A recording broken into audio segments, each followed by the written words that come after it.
ഇന്നലത്തെ നൂറയുടെ life story നിങ്ങൾ കേട്ട് കാണും.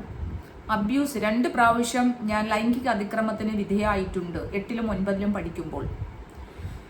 ഞാൻ ഇന്നലെ തന്നെ വീഡിയോ ഇടാഞ്ഞത് ഞാൻ മനസ്സൊന്ന് പാകപ്പെട്ടതിന് ശേഷം വീഡിയോ ഇടാമെന്ന് കരുതിയാണ്. പലപ്പോഴും നമ്മൾ ചിന്തിക്കേണ്ടതായിട്ടുള്ള ഒരുപാട് കാര്യങ്ങളുണ്ട് അതിനകത്ത്. അതൊരു പബ്ലിക്കിന് കൊടുക്കുന്ന അങ്ങനെ ലൈംഗിക അതിക്രമത്തിന് അനുഭവപ്പെടാത്ത ആൾക്കാർ 90% പെൺകുട്ടികൾക്കും ഏതെങ്കിലുമൊക്കെ തരത്തിൽ ലൈംഗിക അതിക്രമം അനുഭവപ്പെട്ടവരായിരിക്കാം.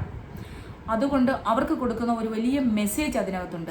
അപ്പം ഞാൻ ഇതെല്ലാം പറയാം. നിങ്ങൾക്ക് എൻ്റെ ചാനൽ ഇഷ്ടപ്പെടുകയാണെങ്കിൽ എല്ലാവരും ഒന്ന് സബ്സ്ക്രൈബ് ചെയ്ത് സപ്പോർട്ട് ചെയ്യുക, നിങ്ങളുടെ അഭിപ്രായങ്ങൾ അറിയിക്കുക, അതുപോലെ തന്നെ വീഡിയോ ഇഷ്ടപ്പെട്ടാൽ ലൈക്കും ചെയ്യാം. അപ്പോൾ ഇന്നലെ അനുവിൻ്റെ ആയിട്ടുണ്ടായിരുന്ന ലൈഫ് സ്റ്റോറി കാര്യങ്ങളൊക്കെ ഉണ്ടായിരുന്നു. അതിൻ്റെ വീഡിയോസ് ഞാൻ വേറെ ഇടാം. അപ്പോൾ നൂറയുടെ കാര്യമാണ് ഞാൻ പറഞ്ഞു വരുന്നത്. അപ്പോൾ ഇന്നലെ നൂറയുടെ ലൈഫ് സ്റ്റോറി ആയിരുന്നു നൂറ പറഞ്ഞത്. അപ്പം നൂറ കുറേ കാര്യങ്ങളൊക്കെ പറഞ്ഞു. നൂറ അതിനകത്ത് പറഞ്ഞത് നൂറ സെക്ഷുവലി ആക്രമിക്കപ്പെട്ടു, അല്ലെങ്കിൽ ലൈംഗിക അതിക്രമത്തിന് 8ാം ക്ലാസ്സിലും 9ാം ക്ലാസ്സിലും മുതിർന്ന പെൺകുട്ടിയായി അതിക്രമിക്കപ്പെട്ടിട്ടുണ്ട്, അല്ലെ അബ്യൂസിന് ഇരയായിട്ടുണ്ട് എന്നുള്ളൊരു ഭയങ്കര സത്യം, നമ്മളെ ഞെട്ടിപ്പിക്കുന്ന ഒരു സത്യം പറഞ്ഞു. പലപ്പോഴും എനിക്ക് ഇവരെ കണ്ടിട്ട് തോന്നിയിട്ടുണ്ട്, ഇവരെ ഇങ്ങനെ ഒരു ജീവിതം തിരഞ്ഞെടുത്തപ്പോൾ ഒരുപാട് പേര് അവരുടെ പാരൻസ് ഉൾപ്പെടെയുള്ള ആൾക്കാരെ എതിർത്തിട്ടും അവർ ഈ ഒരു ജീവിതം 3-4 വർഷമായിട്ട് തുടരണമെങ്കിൽ അവർക്ക് എന്തൊക്കെയോ അവർക്ക് ഉള്ളിൽ അവർ മറച്ചു വെക്കുന്നുണ്ട്. അവർ ഒരുപാട് വേദനകൾ അതിൽ നിന്ന് സഹിച്ചിട്ടുണ്ട്. അവർ പല ഡ്രാമയിൽ കൂടി കടന്നു പോയിട്ടുണ്ട് എന്ന് എനിക്ക് തോന്നിയിട്ടുണ്ട് കേട്ടോ. ഞാൻ ഇവരുടെ വീഡിയോ പണ്ടും കാണാറുണ്ട്. ഇവർ ബിഗ് ബോസിലേക്ക് വന്നപ്പോൾ തന്നെ ഞാൻ ഇവരെ സാധാരണ ഒരു കണ്ടസ്റ്റൻ്റ് ആയിട്ട് ഞാൻ കണ്ടിട്ടുള്ളൂ. പക്ഷേ ഞാൻ ഇപ്പോഴും ആലോചിക്കുന്നത് ഇവരിത് പറയുമോ, ഇവർക്ക് എന്തൊക്കെയോ സംതിങ് പ്രോബ്ലം ഉണ്ട്. കാരണം ഞാനൊരു ചൈൽഡ് സൈക്കോളജി പഠിച്ച ഒരാളാണ്. ചൈൽഡ് കുട്ടികളുടെ സൈക്കോളജി പഠിച്ച ഒരാളാണ്.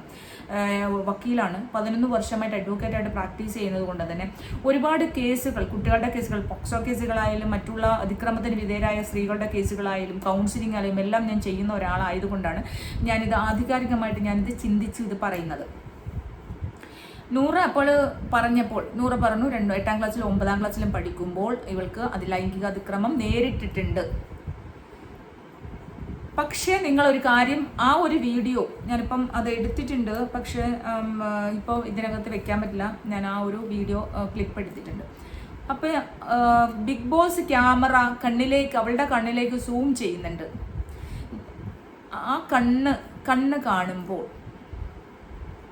ഒരു തുള്ളി കണ്ണുനീരിൻ്റെ ഒരു അംശം ആ കണ്ണിൽ വന്നിട്ടില്ല. നമ്മളത് ചിന്തിക്കണം. എല്ലാ പെൺകുട്ടികളും, നമ്മളെല്ലാം ഓരോരോ, എനിക്ക് ആ ഒരു കാര്യം, അവളുടെ ആ ഒരു അവസ്ഥ എനിക്ക് മനസ്സിലാവും. കാരണം ഞാൻ അത്രമാത്രം വലിയ എക്സ്പീരിയൻസിലൂടെയും അതുപോലെ തന്നെയുള്ള കഥകളിലൂടെയും എക്സ്പീരിയൻസിലൂടെയൊക്കെ കടന്നു വന്ന ആൾക്കാരാണ് ഞാൻ. ഇതിനെപ്പോലെ ഒരുപാട് ആൾക്കാർ അങ്ങനെ കടന്നു വന്നിട്ടുണ്ട്.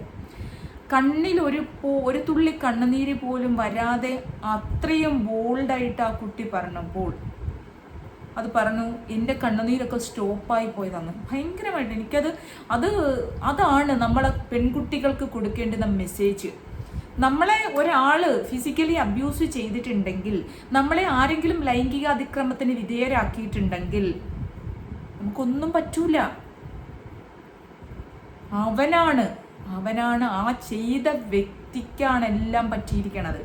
അവനേ പറ്റുള്ളൂ, നമുക്കൊന്നും പറ്റില്ല. മനസ്സുകൊണ്ടും ശരീരം കൊണ്ടും നമ്മളെപ്പോഴും പരിശുദ്ധർ തന്നെയാണ്.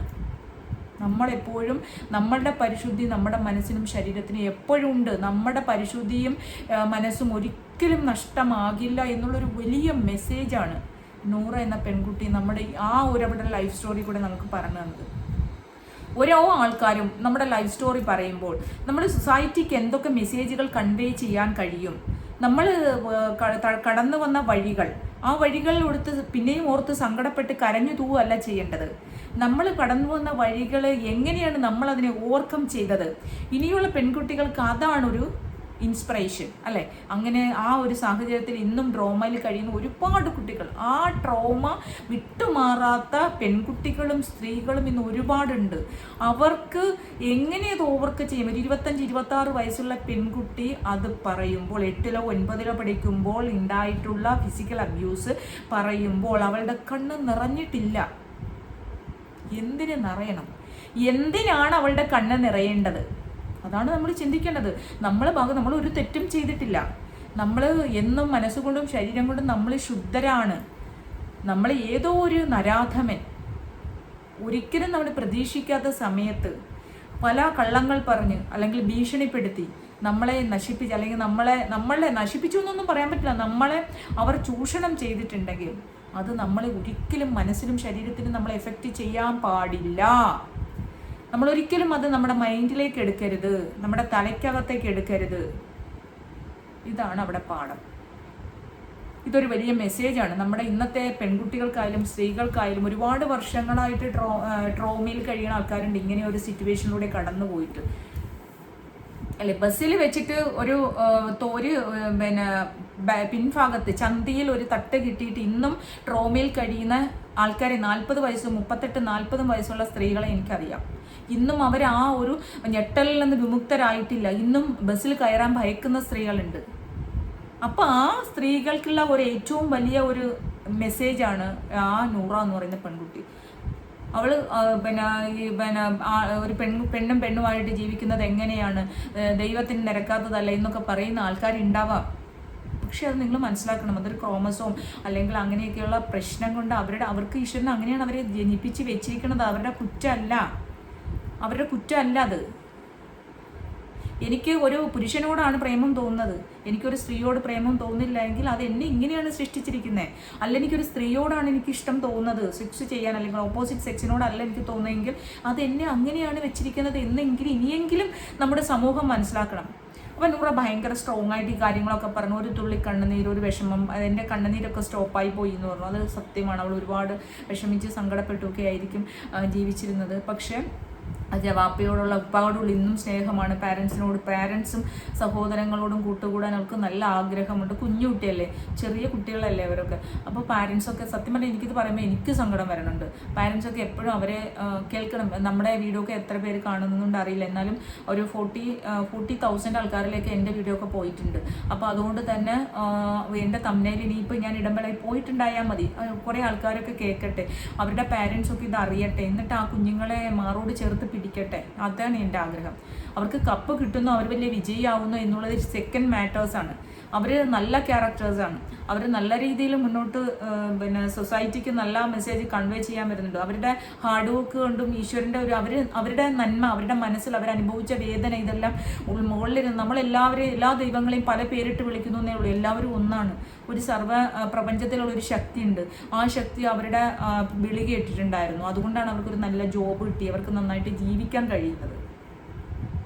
അപ്പോൾ അതുകൊണ്ട് നൂറയുടെ ആ ഒരു സ്റ്റോറി തന്നെ ഭയങ്കരമായിട്ട് ബാക്കിയുള്ളവരൊക്കെ കരഞ്ഞ് വിളിച്ചു കൂവി. അപ്പോൾ അത് സാധാരണ നമ്മളെല്ലാ ബിഗ് ബോസിലും കേൾക്കുന്നതാണ്. ഫിസിക്കൽ അബ്യൂസും നമ്മൾ കേൾക്കുന്നതാണ്.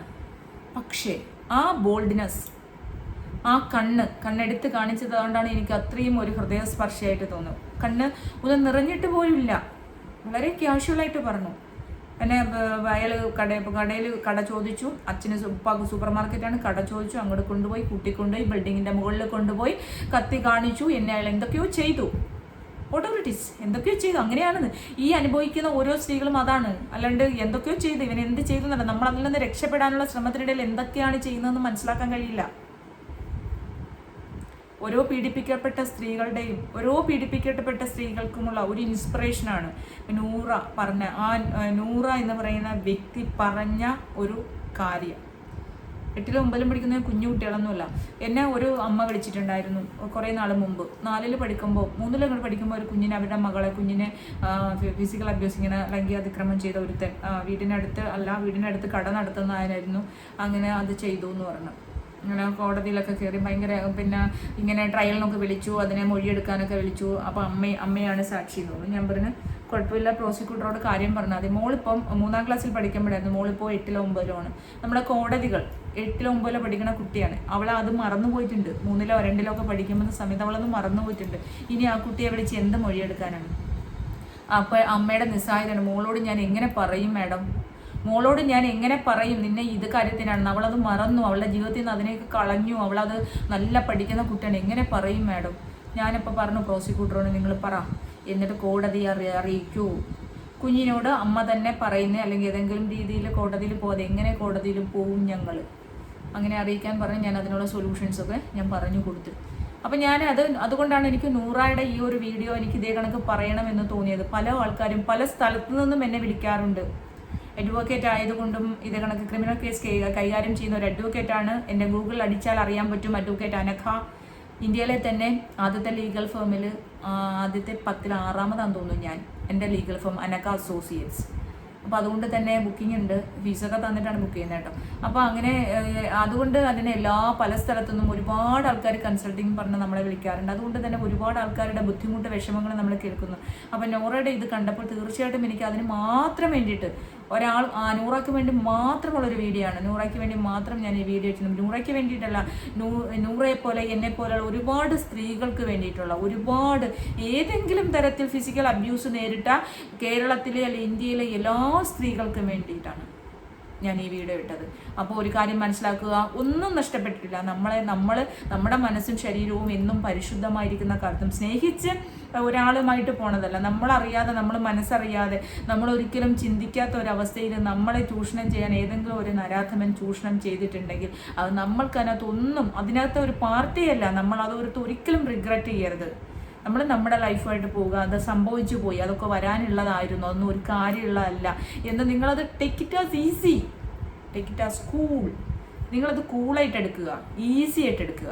അതാണ് എനിക്ക് എല്ലാവരോടും പറയാനുള്ളത്. അപ്പം നെക്സ്റ്റ് ഇവിടെ ആയിട്ട് ബാക്കി അപ്ഡേറ്റ്സ് എല്ലാം ഒരുപാട് കാര്യങ്ങൾ പറയാനുണ്ട്. ഇന്ന് അനീഷിൻ്റെ മോർണിംഗ് ടാസ്ക് ഉണ്ടായിരുന്നു, നല്ല അനുമോളുടെ ലൈഫ് സ്റ്റോറി ഉണ്ടായിരുന്നു, പിന്നെ അവിടെയുള്ള കാര്യങ്ങൾ, പ്രശ്നങ്ങൾ, ഇതെല്ലാം പറയാനുണ്ട്. നെക്സ്റ്റ് ഇവിടെ ആയിട്ട് വരുന്നതായിരിക്കും. ബൈ, ടേക്ക് ചെയ്യാം.